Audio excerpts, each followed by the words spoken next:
है अल्ताफ हुसैन साहब पे पाबंदी हटनी चाहिए? बिल्कुल हटनी चाहिए जनाब, बिल्कुल हटनी चाहिए। अल्ताफ हुसैन को ऊपर से पाबंदी हटनी चाहिए। आपको लगता है कि उनको मौका दिया जाए तो कराची के हालात बेहतर होंगे? क्या उनको ऊपर से सब कुछ गलत किया हुआ है उनके साथ। मौका किस तो उसको दिया जाता है जिसकी कोई गलती होती है। अच्छा, उन पे गद्दारी के जो केसेस बनाए हुए? सब झूठे हैं, सब गलत है। जिनको जिनको ऊपर केस चल रहा है उनको तो तुमने यहाँ पे दोबारा बिठा दिया हमारे सर पे लाके। उनका तो कोई सबूत भी अभी तक सामने नहीं आया है।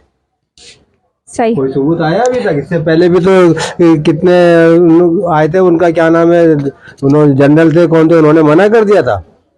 सही। मेजर इम्तियाज साहब ने तो मना कर दिया था कि इनके ऊपर कुछ भी साबित नहीं हुआ है। अच्छा, अगर इलेक्शन होगी तो आपका वोट किसकी तरफ होगा? किसका?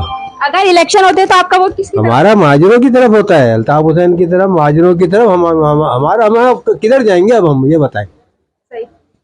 हमारा कौन है वफादार? बिल्कुल। अगर हम आपस में सर जोड़ के नहीं बैठेंगे तो फिर हमारे तो फिर अब आगे कब्रिस्तान है, कुछ भी नहीं है हमारे आगे। सही। मेरा सवाल है, क्या नवाज शरीफ साहब पे पाबंदी हट गई तो अल्ताफ हुसैन साहब पे पाबंदी हटनी चाहिए? हाँ, हटनी चाहिए, बिल्कुल हटनी चाहिए। वो जो है मौका मिलना चाहिए। शरीफ साहब पे पाबंदी हटा चुके, हटाकर से पाकिस्तान बुलाएगा, इस तरह के अल्ताफ हुसैन साहब पे पाबंदी हटनी चाहिए? बिल्कुल हटनी चाहिए।